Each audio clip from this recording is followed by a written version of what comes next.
Welcome to the League of Women Voters of the Hamptons Public Information Meeting. This evening we have the privilege of hearing from the trustees from Southampton and East Hampton towns, and they're going to share with us their mission, how they go about their job, what their challenges are, and we feel that it's going to be a very, very interesting meeting. Let's start, please, by saluting the flag.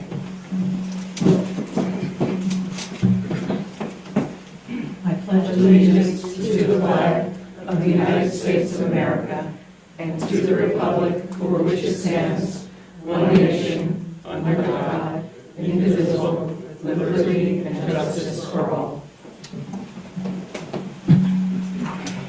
Thank you.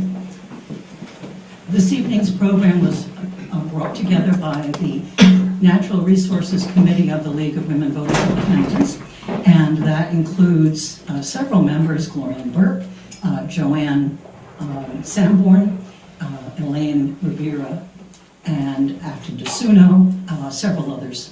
And we are very pleased that everyone, Barbara McClancy, of course, who could always be counted on for some nice little nibble at the table, along with her other work.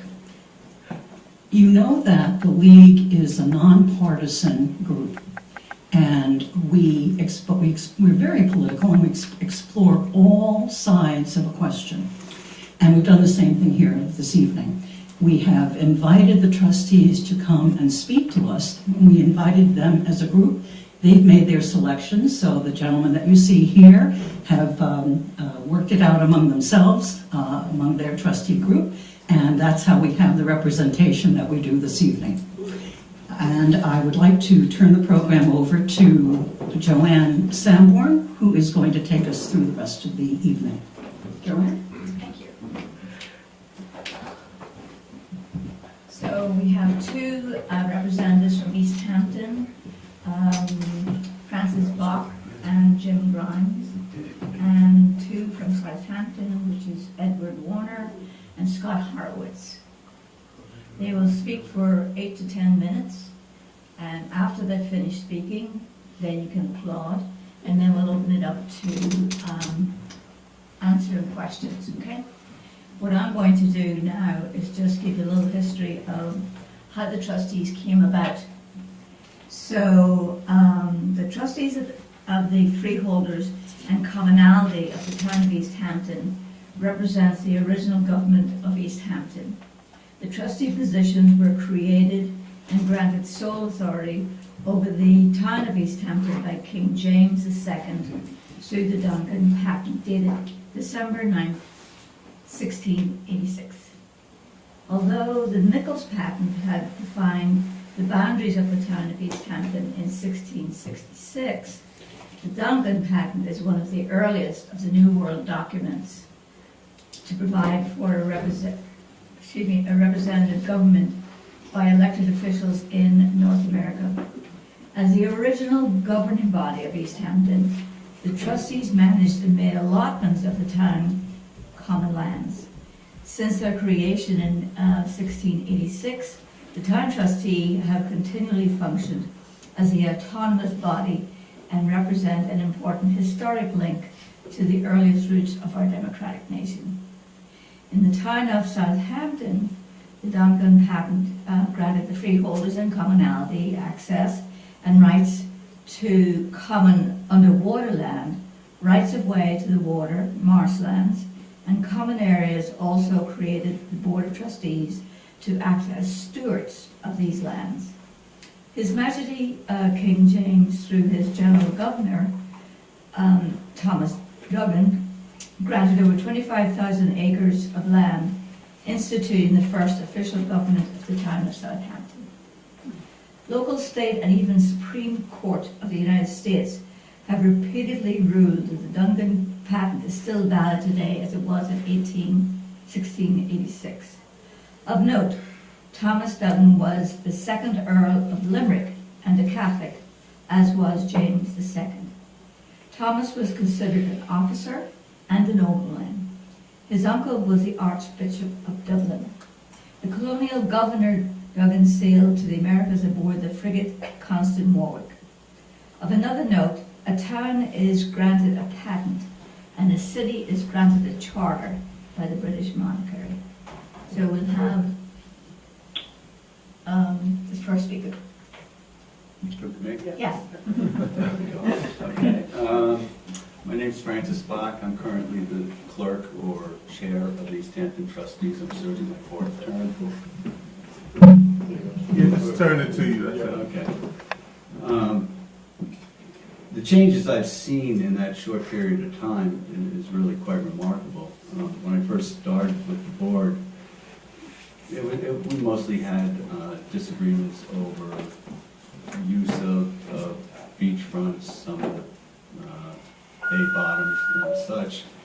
And now it's almost become a weekly challenge, I would say, on those properties.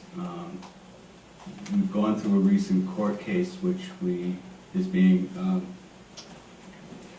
appealed, yes, after we won the first round, and that's for Stretcher Beach and Amagansett oceanfront.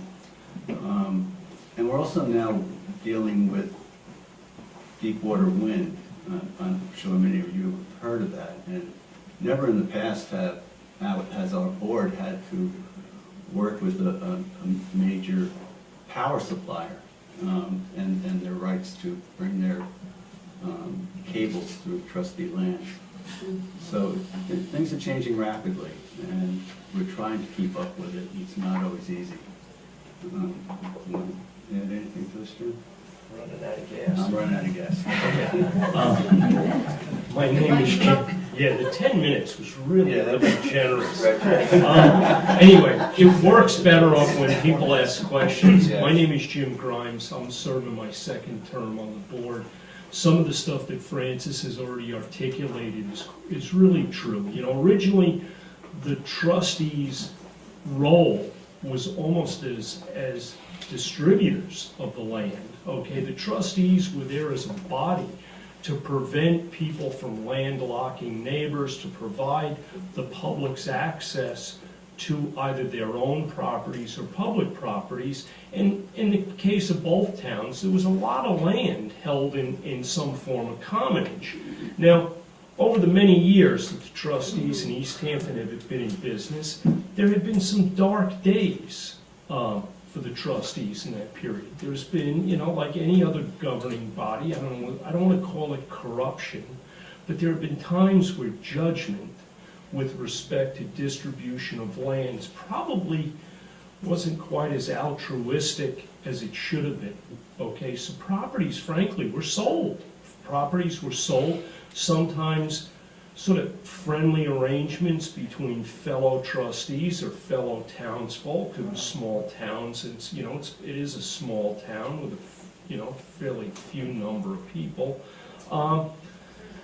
In the case of Montauk, the trustees have no jurisdiction in the hamlet of Montauk, simply and solely because Montauk was trustee land at one time and got sold to Arthur Benson, along with some of the contested beachfronts that we had been fighting a lawsuit for the last several years on. And, the challenges to public access and the trustees' autonomy isn't something new. I mean, this is something that literally has been going on since the trustees were initiated in, what was it, 1686? Correct. Got one right.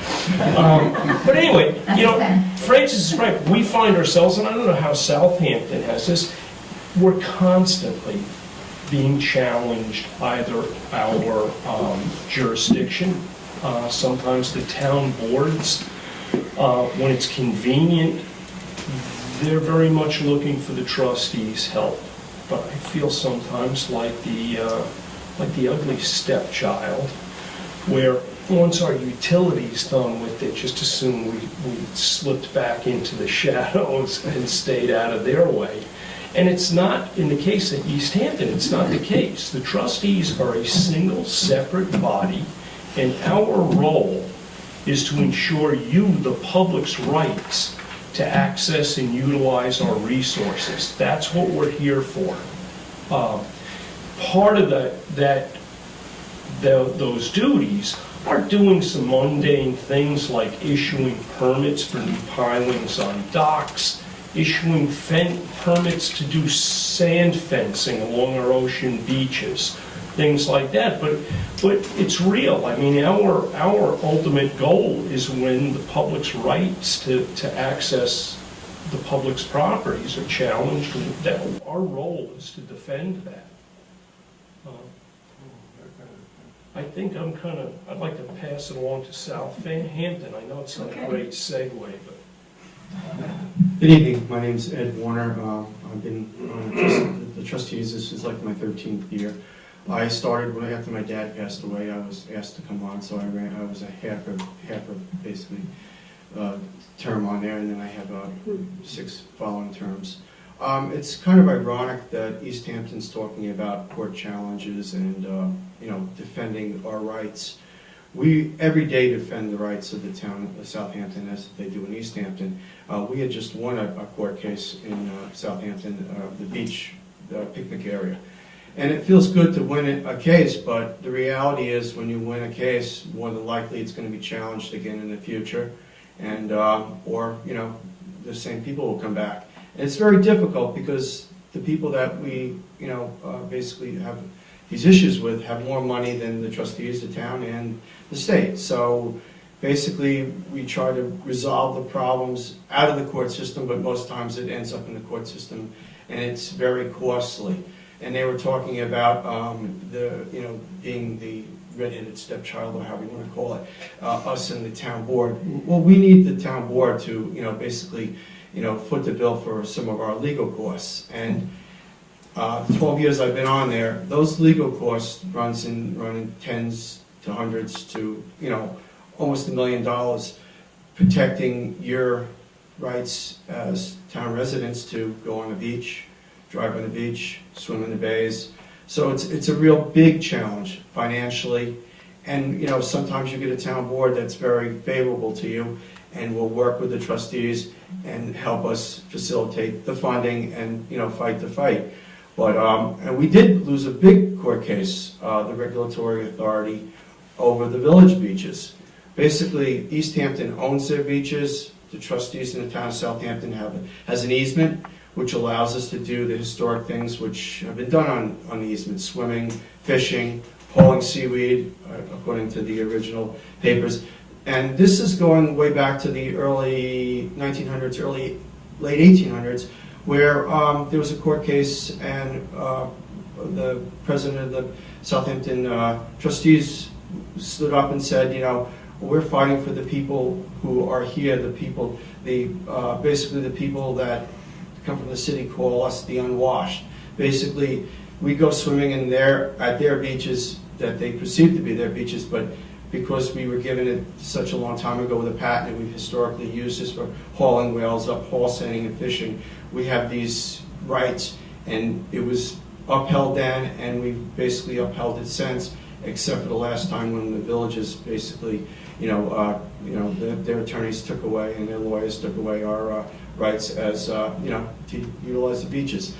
Some of the other things that we do as trustees in the town of Southampton, we do work with the town board in the town of Southampton. We do administer a pump out road program in the town, which is basically an exemplary program. A lot of the other towns have copied our program. We've probably taken 1.5 million gallons of effluent, maybe a little bit more, out of the water. We're just received 2 new pump out boats last year, another new one this year. But that's working. It's a town program, and we administer it for the town. So it's working with the town and us again, because it's kind of like a hybrid thing. One thing that we've done is basically came up and worked with the comptroller for an intermunicipal agreement with managing our funds. And that agreement, when we set that forth, it was a 3-5 vote on the board, and some of the other board members, 3-2, sorry. And by doing that, we won another court case, and that was the one that would allow us to control the money. Basically, prior to that, a judge had deemed us that we were not allowed to control our money. We had to give it up to the town board, which we did not do. We got a stay. We won. We got that stay, and then we won the court case. So I could keep talking on other stuff, but I'd like to give my other fellow trustee. I can pick up where you left off. Scott Horowitz, Secretary Treasurer of the Board of Trustees. Is that Charles? Is that okay? Challenges to the trustees, a lot's been said here, is clearing up a lot of miscommunications and misunderstanding and really building the strength and the autonomy in the trustees. Like Ed was talking about, when I first got elected, and this is my third term, they came down and said, give the checkbook to the town board. They need to have control over the money, over the finances. Well, that's not going to work because a lot of times our agendas are different. We're trying to protect, public access to beaches and, just like, they were saying from East Hampton, sometimes things were a little too close or fast and loose and things got shifted around that didn't really work out for the people of the town. So, we had to win that case, but we had to find a way to do several things. One, to be able to operate in the event we lost that case. And two, if we won, to find a way to safeguard the money for the taxpayer and hold ourselves to the highest standards so that if we were ever challenged again, we wouldn't be in that same situation. So that's what we did. We fixed the finances so that we were protected for the taxpayers, and when they found out that Town Law 64, which is what the people that were trying to sue us, really only referenced that the supervisor had the authority to set which financial institutions you could keep the money in, but the decision-making had to be made by the independently elected board. To drive that further home, like Ed's talking about with the comptroller's agreement, there were some stipulations of settlement between the town and the trustees because the towns and the trustees have had problems for hundreds of years. They've been back and forth in the struggle. And what really works, in my view, for the people of the town is that autonomy, which is why in Southampton Town we're working on historic legislation now, and that is a tax levy. It's not about raising people's taxes. It's about quantifying the amount that the town collects on the trustees' property. We own the 25,000 acres of bottom. There's a lot of docks, a lot of marinas, and a lot of activities that go on the property of the trustees, yet the town collects the tax revenue. There should be a quantification, and that money should come straight to the trustees, free of any political encumbrances or any other issue that may hinder that. It's greatly hindered now. We're having a tough time getting things done, maintaining infrastructure throughout the system, docks and dredging, shellfish projects, and also funding these lawsuits to protect. So I think that, really, that's an interesting time in history where we have a referendum that we've all passed to be able to use 20% of the Community Preservation Fund for water quality initiatives. A lot of those initiatives are in the trustees' jurisdiction, okay? And I think it will suit the taxpayer of the town very well to where these things are in the jurisdiction and fit the law, facilitate those funds to do those projects. We have some that take place out here in Watermill and the Mecox area, maintaining that ecosystem to be healthy for everybody to utilize. It affects everybody. Combined with getting that tax line squared away so that the money goes to the trustees so we can continue to protect and defend the public access and take care of the environment with the same levels of control that the town boards have on them for protection of the taxpayer. So we're in a unique time in history. We've got a lot of problems. We've learned a lot, but we can fix a lot of things if we all come to the table, everybody, in good faith, and we actually solve these problems, okay? So I think that's a big important thing that's going to go on, for the town of Southampton. And I think with a comprehensive intermunicipal agreement and everybody at the table in good faith, we can set this up moving forward for the generations to come and hopefully eliminate some of the problems that the trustees have dealt with in the past. Thank you very much. That was very informative. Now we'll open it to the audience for questions. Right. I have a number of questions, but one, a quick answer. Is there a pump-out boat for East Hampton? Actually, we have a similar program set up in East Hampton that actually includes Montauk that the trustees manage. Now, I don't know whether that predated my getting on the board. I don't know whether we copied you guys or not, but it works very well. It's really been it's really been a very positive thing. I think last year it was 66,000 gallons of effluent that we collected. There's no charge on that. And hey, it's helping to protect our harbors, because really for us, one of the biggest things, we talk about, challenges to the public access, but one of the, we are stewards of the lands that we oversee. And one of the things that we have worked really hard the last 4 years on is addressing the water quality issues, which I think both of our boards face on an ongoing basis. We have shallow water ponds that are fed by multiple residential properties, road runoff, things like that, and the nitrogen loading in these ponds and the impacts that they have on the water quality and the ecosystems are real major problems. Can I just ask one more question about hardening? Where do you as trustees come on the hardening of shorelines? When you have property owners wanting to bulkhead and do things, is there a set formula you're using, or how do you deal with that? And it should be under the trustees' jurisdiction.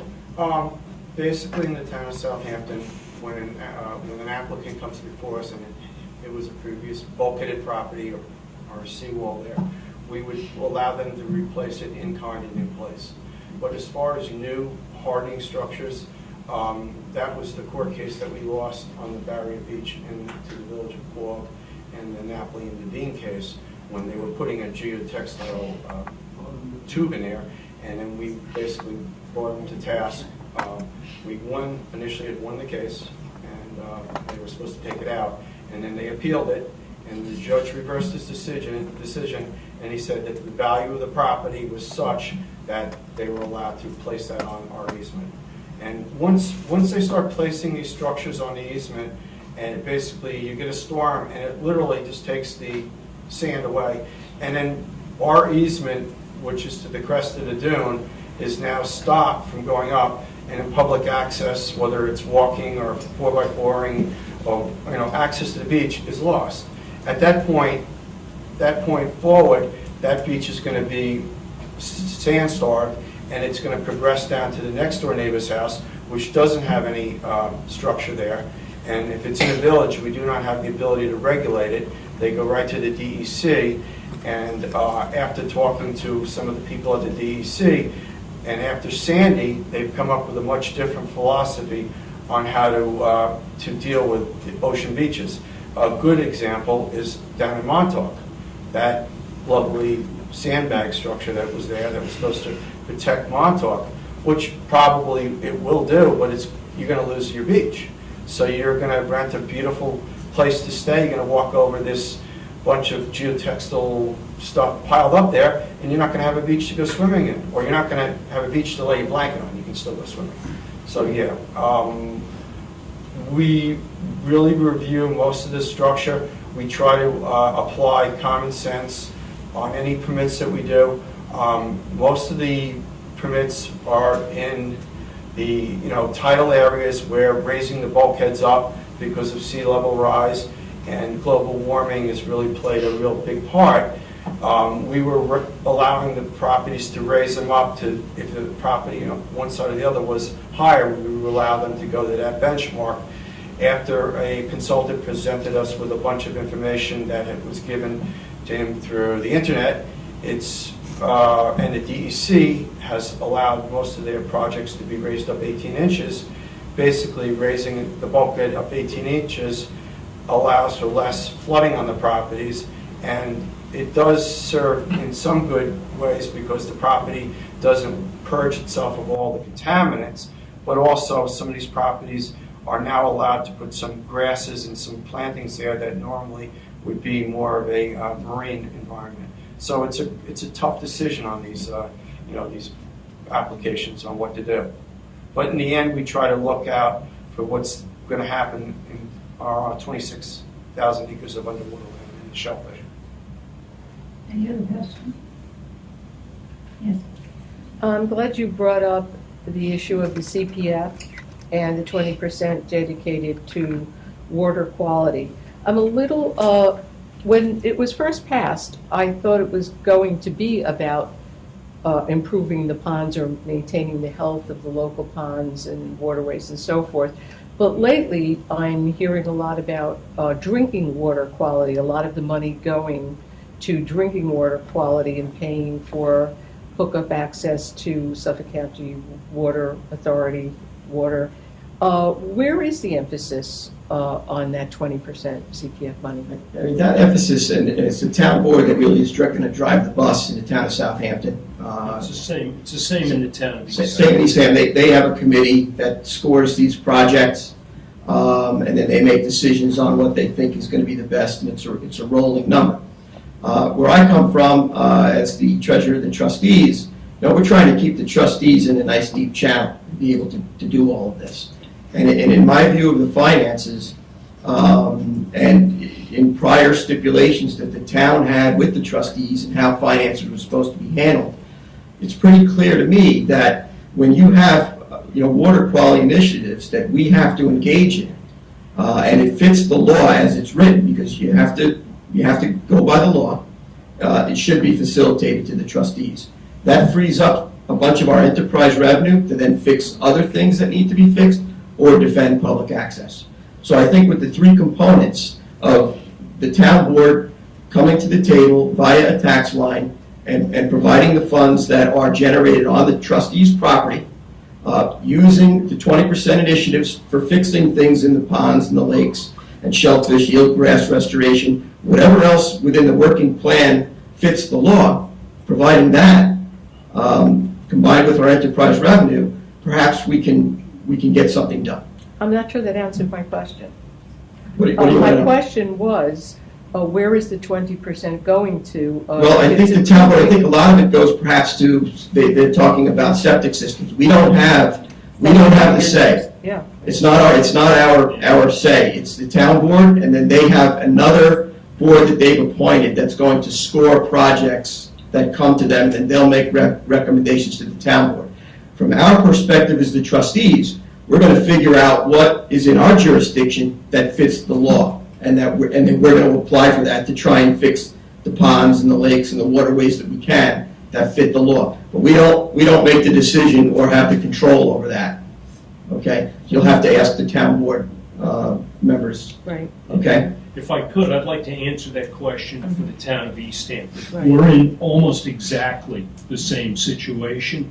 The town board has prioritized that money for septic replacements. They've done some, with the county, they've done some initiatives for people to replace their septic systems in these low-lying areas. And I do think that's a valuable thing to do, but the problem we're looking at here is the challenges to our water bodies are so much greater than the septic systems alone. It would be nice if we could direct those funds a little more closely to the water bodies. I'm going to use an example for us, perhaps. You've got some of the harbors, Accabonac Harbor, for example. The county will come in and dredge a portion of that harbor for navigation purposes, but they will not dredge for environmental purposes. And one of the things that's becoming very clear is way back in the 50s and 60s, the county was much, much more aggressive on their dredging projects. Well, in the 60s and 70s, a lot of that work was deemed bad. They had done the wrong thing. And unfortunately, I think we didn't recognize that sometimes that dredging was allowing the flushing, allowing the changes of water to occur. And when that doesn't happen, a couple things occur. One, oxygen levels, as water temperatures rise, oxygen levels drop. As the oxygen levels drop, you get a hypoxic condition for a lot of your crustaceans, so you're losing crabs, you're losing fish. More importantly, as the temperatures rise, it's antagonistic to things like eelgrass, which Scott mentioned earlier. So when we start talking about trying to replant eelgrass in these areas, we've already determined that a lot of those areas aren't going to support eelgrass simply and solely because the temperatures of that water won't allow it to occur anymore. So all of these things are very interrelated. We're in a similar boat. We would like to see some of that CPF money redirected and put specifically towards water quality in our water bodies. But, you know, what happens is unforeseen things happen. In the case of East Hampton, we've got the contamination of well water around our local airport. You know, it's the town's job to try and deal with that. So we're all trying to work together, hopefully, that at some point, the septic issues get far enough down the pipe that there's monies will start to become available to us. Have either of your boards come up with plans that you want money for, with that 20%, that you're part of that scoring? We have. We're working on a comprehensive plan for Mecox Bay. Mecox has been a bay that's been regulated for hundreds of years. It's a very important ecosystem. Millions of filtering bivalves, commercial fishermen, recreational, hunters. It's a tough situation. There's an erosion control district there. There's a lot of real estate that's out there on the beach. And it's a constant balancing act between the trustees' authority and ownership of the bay and of the area where we open it, with the regulations of the DEC, U.S. Fish and Wildlife, and the Army Corps of Engineers. Constantly monitoring water for level. When the levels get too high, you have interaction with people's basements and septic systems. The water quality degrades, fecal coliform trends increase. It becomes a blue-green algae health hazard at times where you have to post it. It is a management plan that's been in the works, and it's been in the works for a while with all of the regulatory authorities, because it's not just the trustees that make the decision. Now we're in the endangered species program, where you got the plovers on the beaches, which are hindering our ability to do things. But it's a classic example where you need to have every agency come together and take all of these actions in order to maintain the water quality for everybody to enjoy. And it even affects the farmers out here, because when the water level's too high, it creates problems with the crops and the apple orchards and everything else. So it really affects the entire region, and that's a classic project that we're out of the gate with in getting the scientific trigger points for open and perhaps closure on that, and be able to consistently manipulate that bay as it's been manipulated for hundreds of years for its health, and to the satisfaction of everybody that lives on the ocean beach, because there's allegations that when it's opened, it creates a problem with erosion, and there's constant threats of impending lawsuits. I think we had a few roll in this week. But, it's a classic management plan where there are key components of it that can be funded out of the Community Preservation Fund 20, but the trustees have been shouldering that all along. And now you have a management plan which is going to perhaps have even more requirements on it, which is going to get very costly and perhaps absolutely impossible for the trustees to fund that enterprise revenue. So that's a plan that will fit it perfectly, and it'll affect a lot of people throughout the township and the entire region. So that's what we have in the works right out of the gate. I'm waiting for some information from other trustees, because I'm sure that SAG perhaps would qualify, and I'm sure there are a lot of other plans, but we're just getting started here with this. Judy in the back. What is the role and/or advice in Southampton of community homeowners on the bay that is facing erosion? What are the steps that can be taken? It's not erosion on the beach, but on the bluffs that are there. Is that a trustees issue, or? If it's in Shinnecock Bay on the South Shore of Murchis Bay, or if it's on the Peconics, we do have certain areas, basically from Red Creek Point to Sabonic Inlet, that we have jurisdiction over. Everything east of that would be the New York State DEC Army Corps. And a lot of the projects that the DEC has allowed in areas that they have jurisdiction has been full-on rock hardening structures. If you go down to Calneck and Savonic, there is literally 3/4 of a mile. It looks just like Stonehenge, literally. And they put millions of dollars worth of stones there. Mr. Costello and his brother, before he passed away, they spent probably, I'd say, almost 2 years. And if you go on the west side of Robbins Island, there's a very large stretch of stones that have been planted against the bluff there to preserve that property.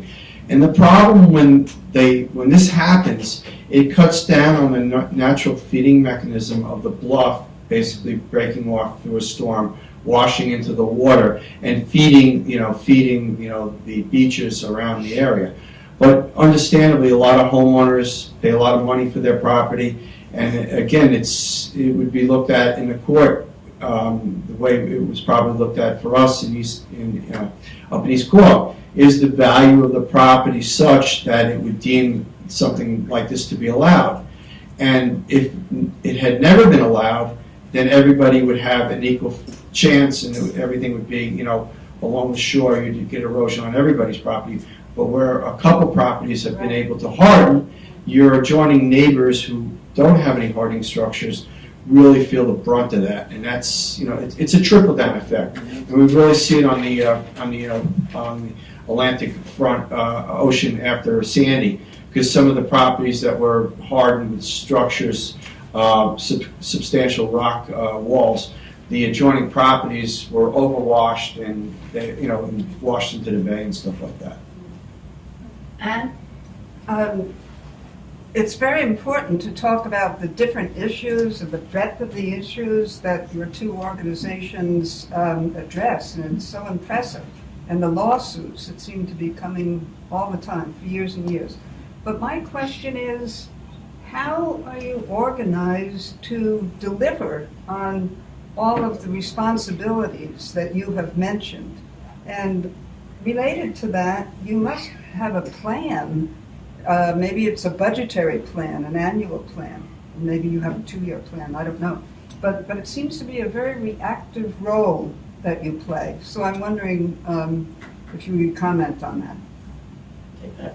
Well, it's been very reactive, and we're trying to address it on a proactive basis. We're trying to address it that way by getting management plans in place, which are going to be greater than 2 years.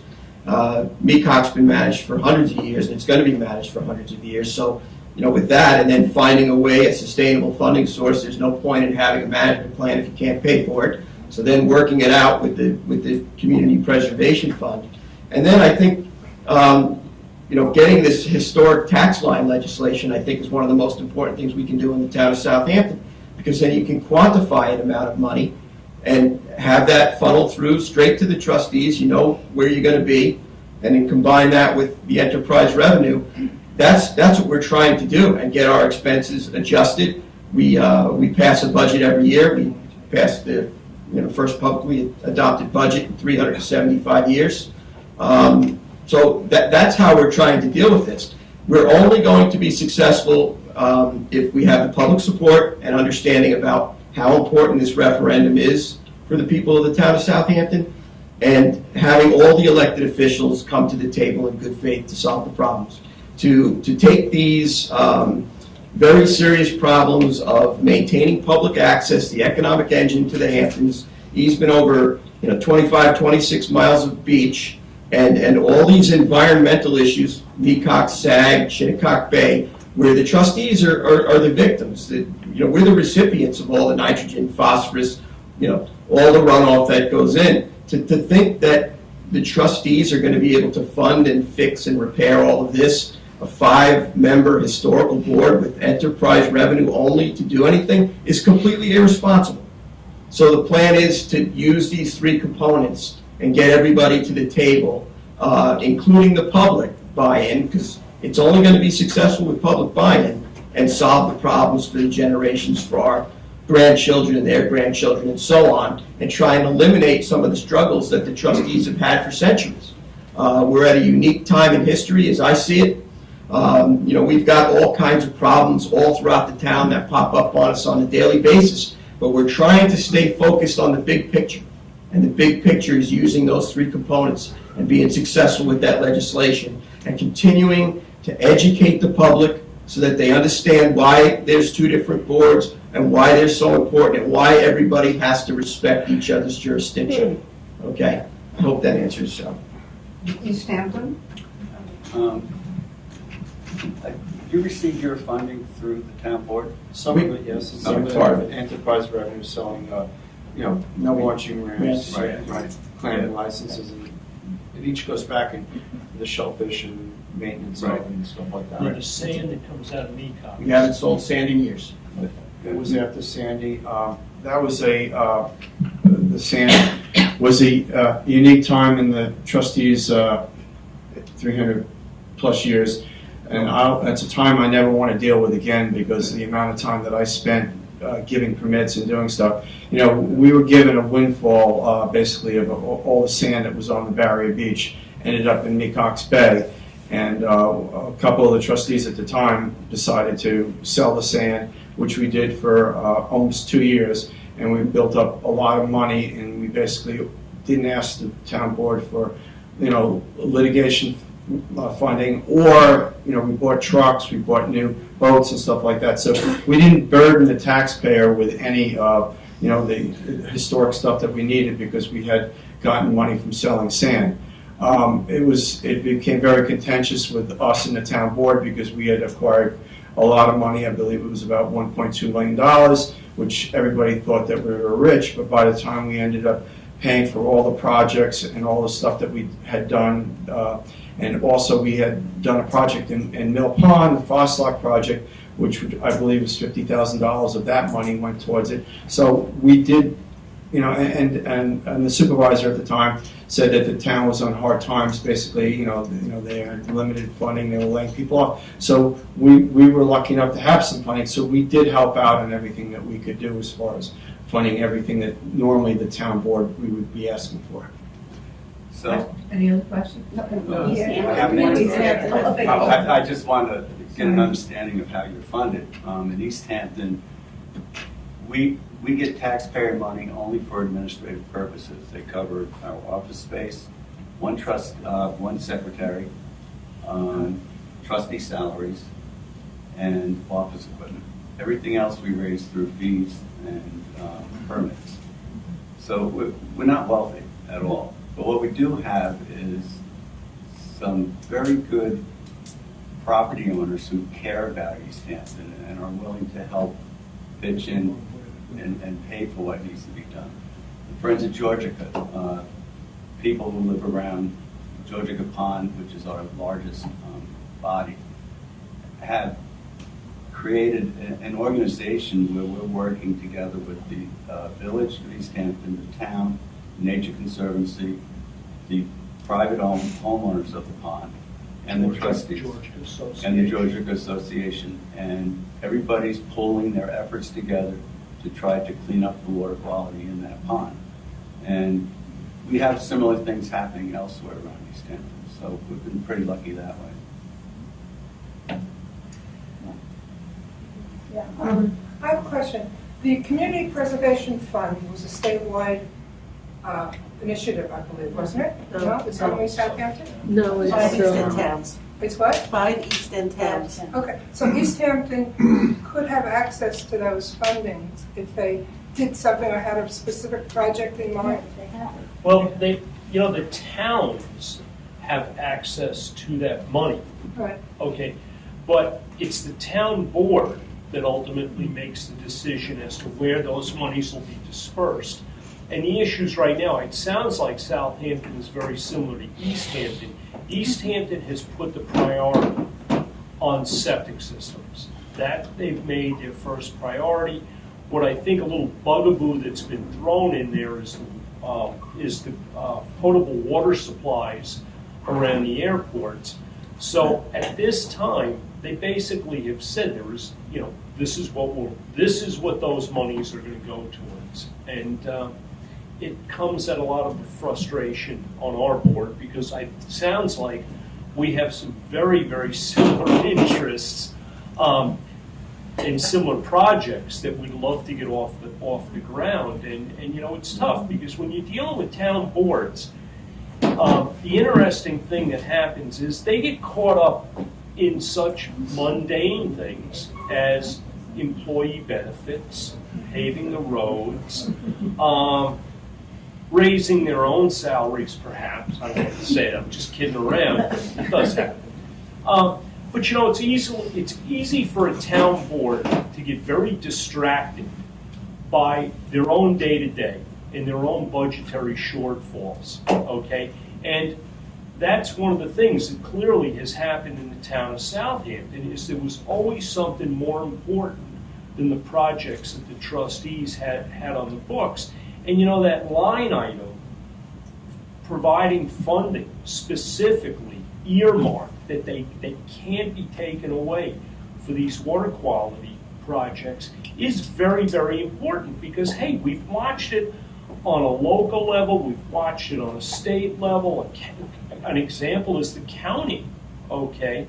How monies can just evaporate, and it seems like none of the stuff that you wanted to get done is getting done. It would be such a great thing locally if that money, those CPF monies truly could be channeled into projects that very much fall under the trustees' purview. And I think they could be much better managed in that situation. It sounds like you're a really poor parish out there. It's And not a poor the town parish, board but doesn't seem to have as much Yeah. interest in no. what might be good for the town, because our beaches and our waterways are one of the big attractions for a lot of money coming into town. No, well, we hear that all the time, but you know, it's easy to talk the talk. But you know, I do understand the difficulty, because we're dealing with people on a much smaller scope of interest than perhaps our town supervisors. You know, so when somebody comes knocking, you're only coming knocking on our door if you're talking about a duck blind, if you're talking about doing a bulkhead, or you're talking about public access to areas. There's a whole lot of stuff that we're not talking to. So I'm sympathetic to the quandaries of town boards. Yeah, from a financial perspective, both in East Hampton and Southampton, what is the size and scope of, let's say, the top 3 projects that you would like to see done coming out of the CPF fund? How much money are we talking I mean, about? I can tell you that with the management plan, and we haven't, locked down hard numbers, and there are variables, because you're talking about environmental plans, so some things, Mother Nature does what it wants to do. But that, you can spend $200,000 a year managing mecox by the time you get done with, what you need for opening it up to the ocean, and perhaps mechanical closure if it's mandated, and then, water testing and so forth, depending upon, how much rainfall you have, depending upon trends of, harmful algal blooms. That's out of your control. We're going to be dealing with that, but you could spend a couple $100,000. If I could interrupt you for 1 second. Sure. You mentioned before, you've mentioned a few times actually, that the mecox cut is what you're talking about, has been done for hundreds of years. And that's been paid for somehow out of town funds and trustee funds for hundreds. Enterprise revenue. Well, but it's been, okay, so it's been paid for hundreds of years. Why all of a sudden in 2018 do we need CPF money to pay for that's been done for hundreds of years? Yeah, because of the fact that we have 3 lawsuits that rolled in just in the past week, and we're constantly being accused that the way the cut has been managed over that period of time is robbing sand out of the system. It's taking sand out of the system and causing erosion and causing downdrift problems to the homeowners. Okay, so we don't, you don't want to do any harm. Nobody wants to do any harm to anybody's property. So the reality is that the trustees own the mecox and they own the area, but we don't just make all the decisions, because we have to deal with the Army Corps of Engineers, we have to deal with U.S. Fish and Wildlife, the Department of Environmental Conservation.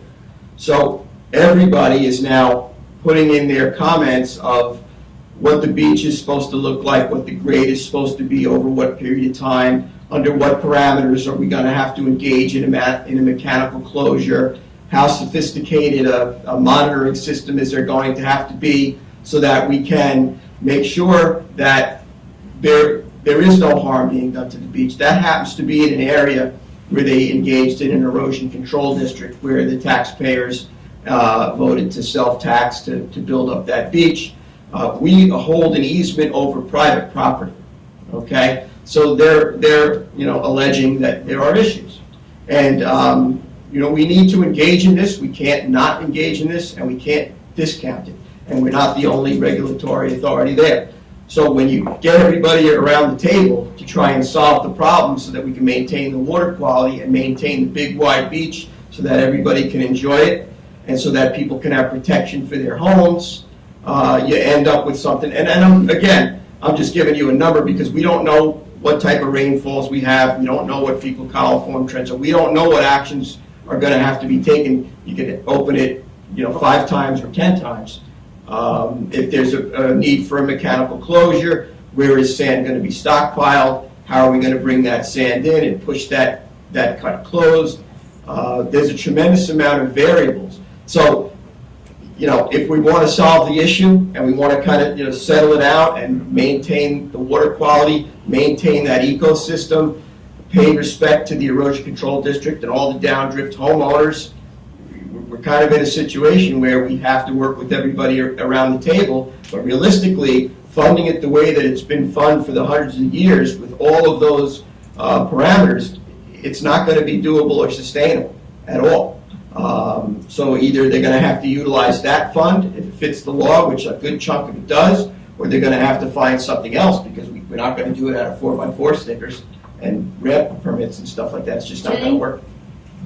With all the hardened structures that are out there, the seawalls, the bulkheading, and the docks, are those homeowners assessed for those improvements? Yes, they are. The town assesses them for those improvements. The docks would be assessed by the town, assessor. Bulkheaded properties would be assessed in a certain way.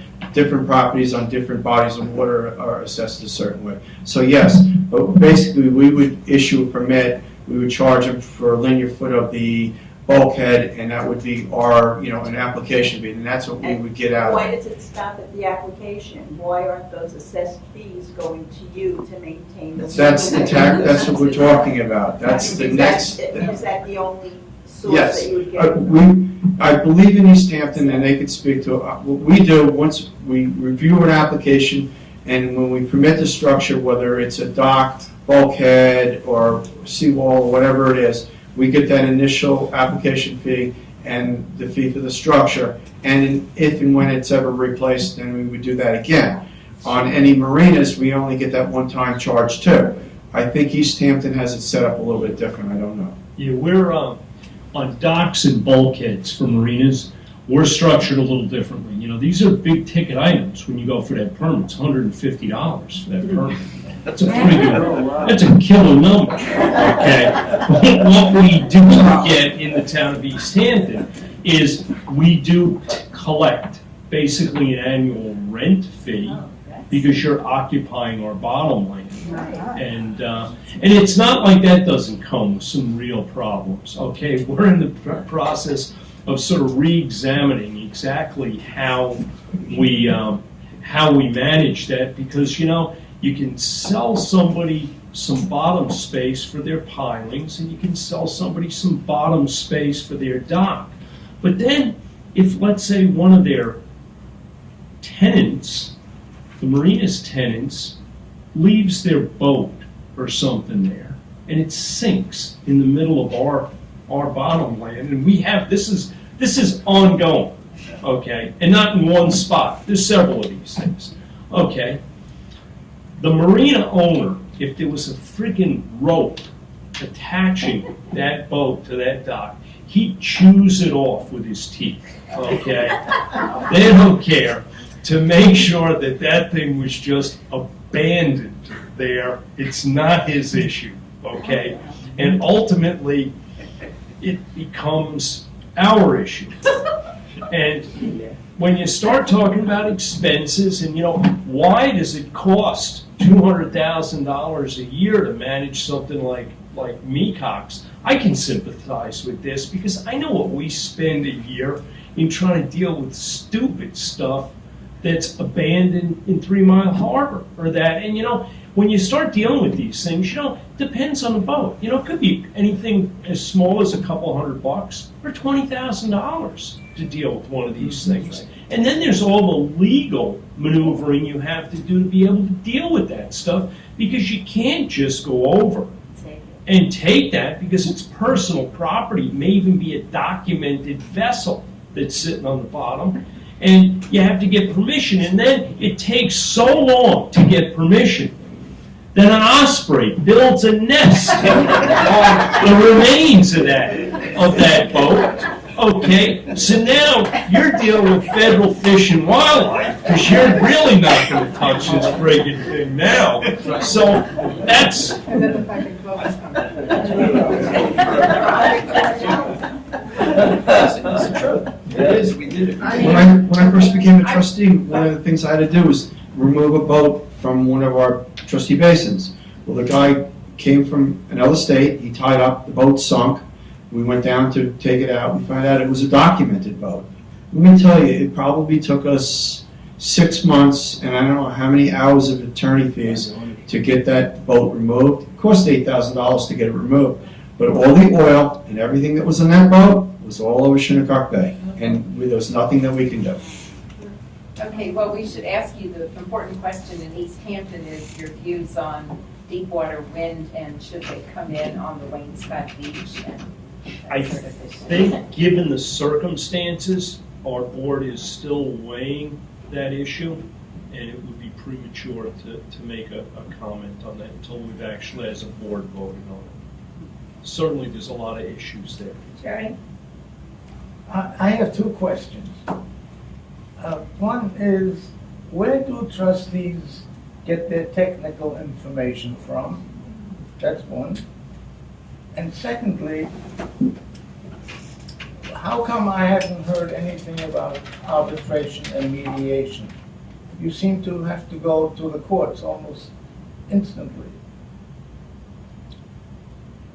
I don't think we go instantly. We tried to negotiate with the person who has the dispute.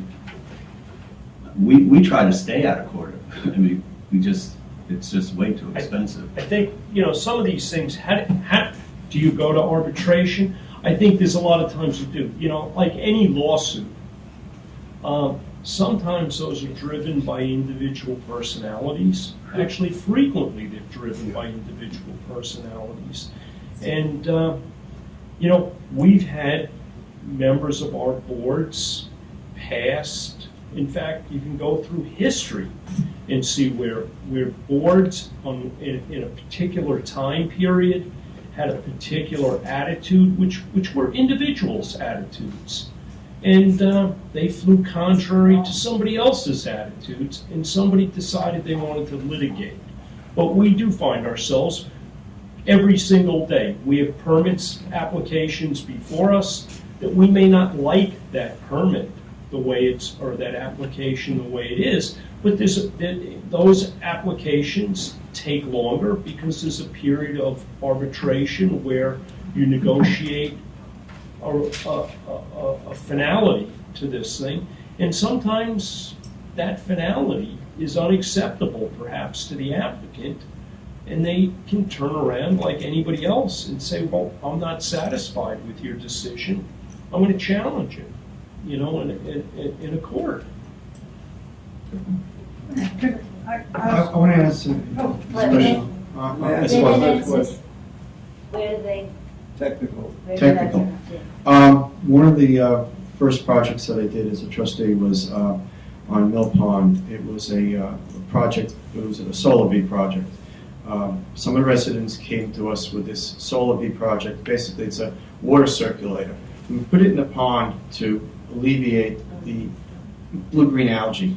And the solar bees are used in basically in sewage treatment plants and places with a poor water quality to stir the water up. The first year we put it in there, and it did stir the water up, and it did maintain the pond. It was still green, there was still a blue-green algae outbreak. That year was one of the highest water levels that we had in the town ponds in probably decades. The next year it was reinstalled, same spot, and the same anchors and chains and everything, but the pond was about 18 inches lower. That year, when the Solar Bee ran, it sucked up all of this material, and it basically was like a fertilizer broadcaster. In October, we had a very large cold front come in, a lot of wind, and basically the temperature went down below freezing. All the blue-green algae in there died that night, and we had a terrible fish kill. So going forward after that, learning that when you do something, it has repercussions, we enlisted a linologist, Lee Lyman. He was supposed to be one of the best in the world. He came down to Mill Pond, looked at it, and we were researching alum and phosphate. Those are two agents that bind the phosphorus, take it out of the water column and put it in the sediment, so it will not allow nutrients that nutrifies the water so the blue-green algae can flourish. So I try as a trustee, and I think our board tries as trustees, to enlist very smart people who are experts in their field. We had this guy, Robert Young. He was a coastal geologist from Duke University. He came down and gave us some advice on mecox and some of the beaches and some of the hardening structures. So we try to reach out to certain individuals that have expertise in certain fields that we need advice on. Can I ask a question about the answer you just gave? You said, so there was, the temperature dropped, the blue-green algae instantly died, Yes. and so did the fish. What's the Blue-green algae, when it crashes, the oxygen goes to zero in the pond, and then the fish suffocate. So are you saying there are benefits to blue-green algae? No. It's blue-green algae causes respiratory problems in humans. It can kill an animal from drinking it. Right. You're not allowed to eat the fish that come out of it because you could ingest it. So there's a whole host of problems that blue-green algae causes. And when it gets excessively dense and it dies, it literally crashes all at one time. And the water in the pond goes from maybe 10 or 12 parts per thousand oxygen to zero. And the only fish that usually survive that are carp and like goldfish. And literally all the eels, perch, and all the other fish that were in largemouth bass that were in Mill Pond, it was probably, it took our maintenance guys about the better part of 2 weeks to clean up the fish. So that can only happen in a case of high density blue-green algae? Yes, Well, you guess. okay. That was my experience. I think there's a little piece missing from the puzzle here. Okay, algae's a green plant. Okay, whether it's blue-green algae, whether it's regular green algae, whether it's diatomaceous, whether it's filamentaceous, it's just like the geranium you have on your deck. In sunlight, it produces oxygen. At night, plants don't produce oxygen. In the absence of light, they use oxygen. They go into a process of respiration. Okay, when you get these algal blooms, you get this massive proliferation of green tissue out there. Now, whether it's a cold front or whether it's extremely high temperatures, when that big mass dies, okay, the nutrients that are in that are going to be used by something. It's food for something, and it's food for bacteria. The bacteria begin to eat it, and the bacteria are not green plants. Bacteria use oxygen, and they can use it at a very rapid rate. And that's what you're seeing. When you see a fish kill like that, you've had the green material die, it drifts to the bottom, the bacteria go to town on it, and you can actually get a hypoxic condition. The fish literally suffocate; they run out of air, and that's the big issue. When we have too many nutrients in our waterways, the opportunities for that condition to occur, it's there. And nature abhors a vacuum. So if you've got water, you've got light, and you've got nitrogen, something's gonna use it, okay?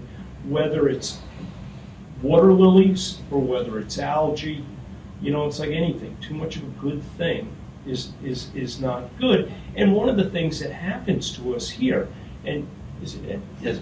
What Ed said, the water level dropped, okay? The volume of the water level dropped, so the dissolved oxygen potential dropped.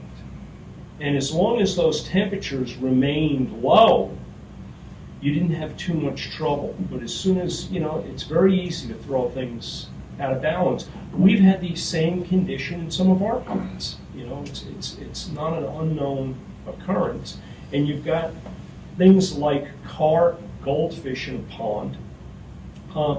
Those are vegetarians. It's like going upstate, coming back with a carload of cows, turn them loose in your yard. Not only they eat every plant in the pond, so now the only thing providing oxygen in that pond is the algae. So even blue-green algae, it's not a bad thing all of the time, but it's just a bad thing when you've got a whole bunch of them. Can I ask a very basic question to do with the DEC? Julie hasn't had a turn Oh, yet. sorry. Scott, you mentioned a referendum, and you Yes. mentioned community support. Yes. Can you connect the two? Sure. I think what's going to happen is with the legislation that I was talking about that's working its way through the Assembly and the Senate, for the tax line, State. for the state, for the state Assembly and the state Senate, Assemblyman Thiel's working on that very hard, and Senator Laval. That, I think, as fast as they can get that work through, and I think we should be successful. It makes a tremendous amount of sense for our community. That is going to go to public referendum, and it's going to be up to the voters to make the decision if that's the way they want to handle the situation. And that's why I think education is a key component of people understanding how important this is, and that's why public buy-in is going to be so important. And for folks like yourselves, I mean, it's good that you're here. It's historic in my view. This has all just come about very quickly. You really got to pay attention to what's going to be happening with this over the next few months. I hope that it's successful for this November. If it gets put off because of other things that take priority, it may end up for next November. I've offered to go up to Albany and speak to whoever it is that I have to speak to that doesn't understand about trustees. There's only a few of us left, a few boards left. We're unique, and we may have to breathe some life into that so that we can continue to do what we need to do here. So I'll do what I can on my end as a trustee that's been working on this for a long time. My only hope is that the public recognizes the importance to something like this for the generations and passes it if we're successful.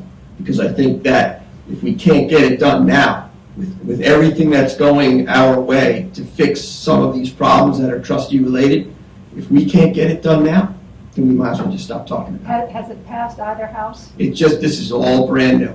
And we've only got another a week and a half. Yeah, so, Albany, so it's correct. challenging. I will tell you that Fred Deal has been working very, very hard on it. He really has.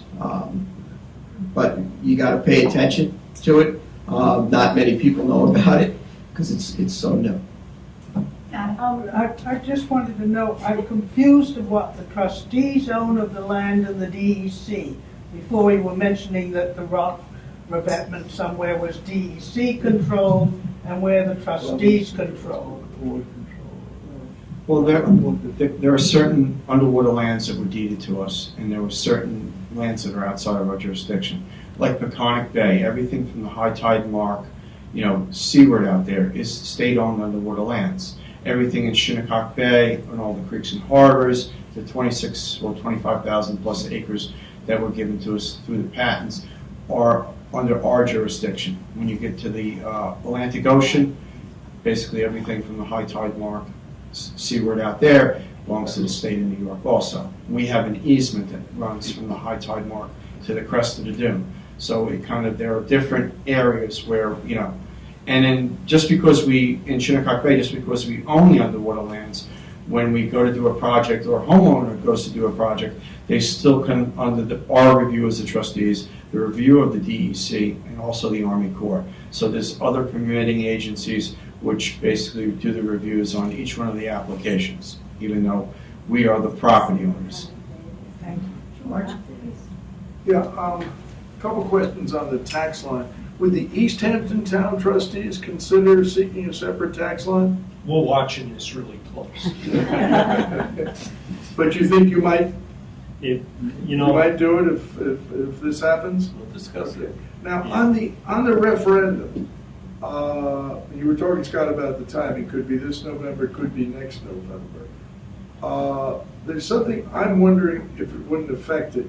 Can you tell this group a little bit about the criticism that's been reported respecting your agreement in Rose Hill Road and Watermill, and whether or not you think maybe a resolution of that could be reached such that it wouldn't have a negative effect on your referendum? Right, well, I don't want to get too much into official business, but on the surface, I think that, realistically, no matter what, you're going to end up with things that you work on that don't go as you plan them to go. Yep.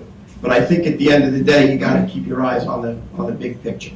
On that subject, on the Rose Hill, that is a dynamic situation going on. It's a boat ramp maintenance agreement between the trustees and an adjoining homeowner. At this point in time, I think that the homeowner himself has come out and say that he is going to work with the trustee board and make some adjustments to the benefit of the people of the town of Southampton and the neighbors in the community. There's a night meeting planned for the 18th. I think that there's going to be a lot more information, and I think that there's tremendous potential for that project to do exactly what it was intended to do, and that is provide an excellent project for public access and public benefits to all of the people of the town of Southampton. When you're a trustee, you have to represent everybody in the town.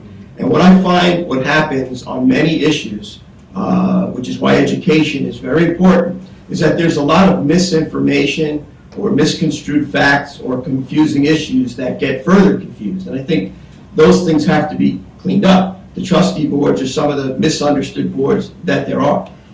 In that project, Rose Hill, no property ever exchanged hands. That property is still and will always be solely held by the town trustees. The trustees got it encumbered prior with an encumbrance dating back to 2011. But that was done by the town board. But no property has changed hands. There's been no giveaways. There's just some adjustments that were made and that are going to have to be made.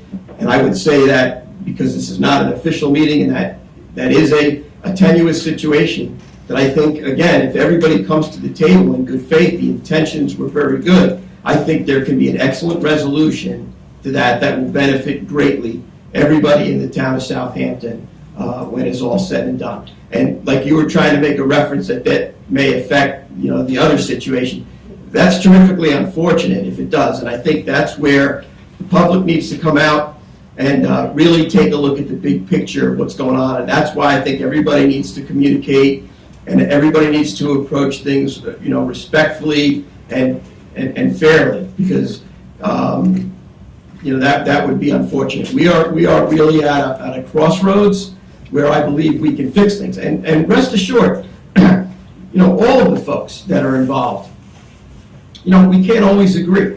It's how we disagree and how we work through and find the solutions to the problems. That's really where the rubber meets the road.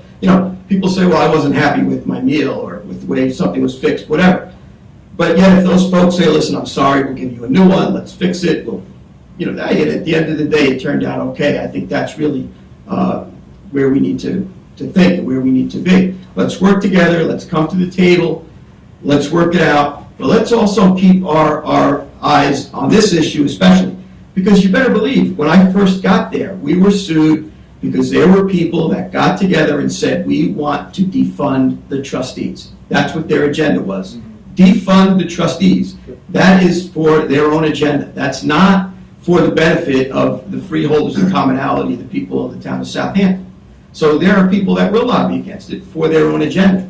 But my view is the trustee that represents everybody in the town, looking out for the generations and the legacy and the economic engine to our community, I believe, and I've worked so hard on this, that that is one of the most important historical pieces of legislation that we can do in the town of Southampton to protect our environment and protect our public access and clear up some of the miscommunications and misunderstandings. And by the way, if you properly fund the trustees, which is one of the most important tools that the town has, you don't have to entertain out-of-the-box arrangements to try and fix things and provide access to things. If you're properly funded, it makes it a lot easier to operate. So there's a lot to be learned here from everybody's perspective, but I think that our approach and the way we solve the problem and the way we move forward, I think is really going to tell a lot about the town of Southampton, and I'm looking forward to working with everybody for a good resolution for all of the above. Thank you. You're welcome. How did it develop that in East Hampton, we have 9 trustees, and in Southampton, only 4 trustees? 5 trustees, I meant to say 5. And what do you think is the optimum size? Depends on the issue.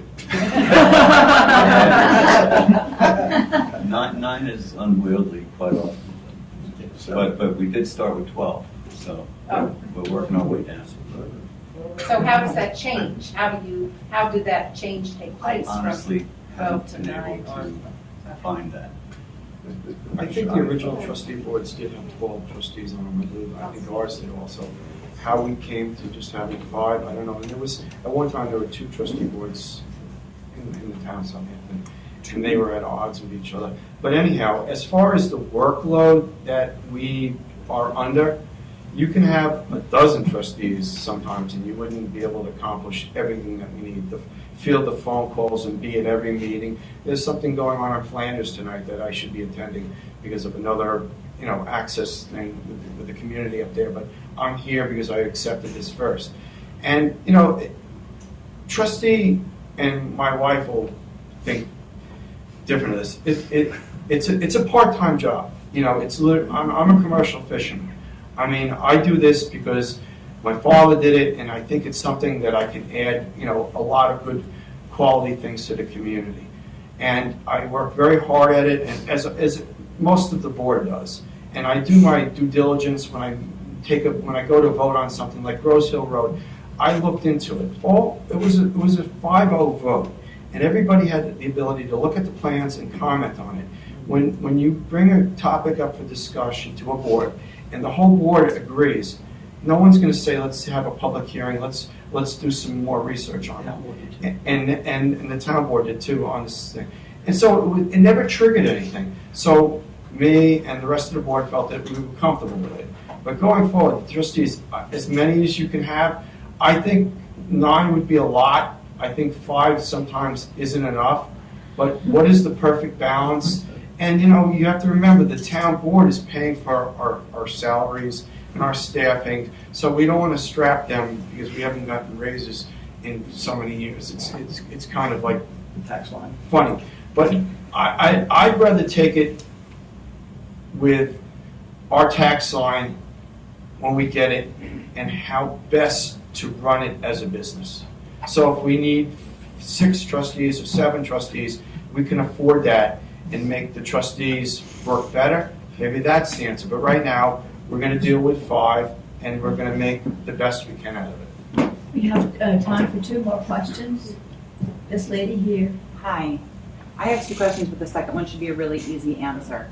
My first question is, when you're looking into the Mecox Bay issue, and not to hold you to numbers, but when you were talking about 200,000 or 300,000, does that take into consideration what it would take to clean up the 7 ponds that all feed into Mecox, or is that just concentrating on Mecox? I'm going to give you, on the Mecox management plan, there's a component in there for real-time monitoring. That's putting 3 test stations for oxygen, temperature, and sensors of pH, and $90,000 for 1 year. That was a proposal that was given to us to incorporate it in the Mecox Bay management plan. So when you want to take it further and work inland, you're talking about probably resolving the water quality issue in Mill Pond, and then upstream from there, which the town board is taking care of. You're talking a few $100,000. And I believe, I can't remember the exact number that the Foslock, probably Scott knows better, because he did get some money from an arbitration at the Conservation Board. Right, the Foslock project, we did get some funds in the town because we did an off-site mitigation. Again, it was another out-of-the-box type of solution to try and get a benefit for actually the same community. It was on the Conservation Board, buffer situation, the guy couldn't provide any more mitigation on site, so we did it off-site, but the water funds had to stay in the same water, so we tried the Foslock project there. But those numbers don't factor into any of that. That's just the main. Do you think anything successful can be done in Mecox without tackling these other issues that are just going to continue? We have no option. There's no option. We have no option. Mother Nature is dealing these cards out to us, and we have no option but to wrangle with it, and we have to wrangle it in the best possible way. And we have to maintain as big and wide a sandy beach as we can for everybody, and we have to protect everybody's property at the same time and work with all the other regulatory authorities. And let me tell you, we've been at this for years, and it's finally coming to a head. I'm sorry, I was just wondering, can you give us just an idea of what 20% of the CPF fund would look like? I couldn't. It's probably millions of dollars. It's millions of dollars. Yeah, but even if it's millions of dollars, you're going to split it up between East Hampton, Southampton, and the villages. Because it's the entire CPF fund, Yes, not just so if it's Southampton. $8 million, it's really very, I think it's about 20 a year. 20 million. that's the projected sales. So if the projected economy goes down and the properties go down and the sales go down, it can fluctuate.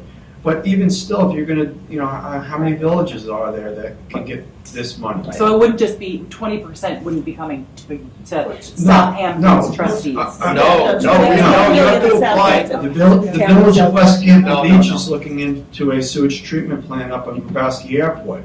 So that's their money. And then I believe the village of Southampton is looking into a sewage treatment plant also. So they have money. So that pool of money is going to get taken up pretty quickly. You know it's millions of dollars. Right, there's a lot of checks and balances that are in place. It has to fit the law to be able to do that. Mm-hmm. But in the meetings that we've had about the various components of the management plan, the chunks of it do fit the law. And the reality is there's no sustainable way for the trustees to pay that bill. It really perhaps should have been factored in on the erosion control district expense. If there were going to be so many additional, requirements placed on managing that area, because again, it affects, whale inland right into the farms. Okay, so it's not just a trustee issue; it's a regional type of an issue.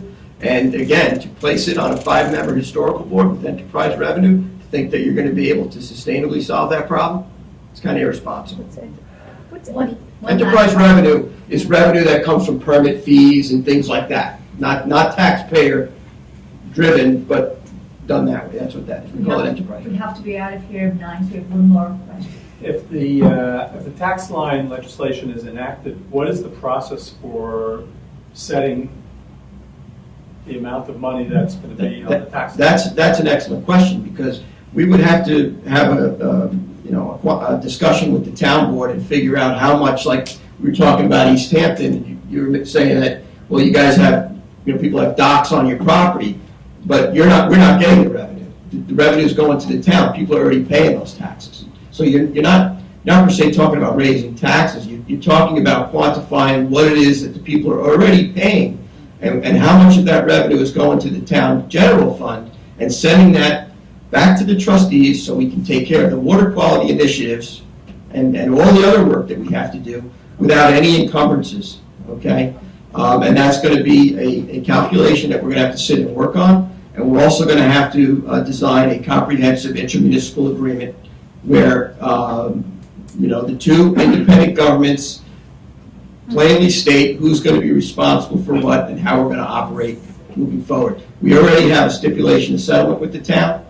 That has to be recrafted into a comprehensive IMA for us to be successful. It's a complex issue, but it's one that I believe we have to go through. Otherwise, we're going to continue to have operational problems, and I think this is a good way to get us out of that and try and get some solutions. Well, thank you all for participating.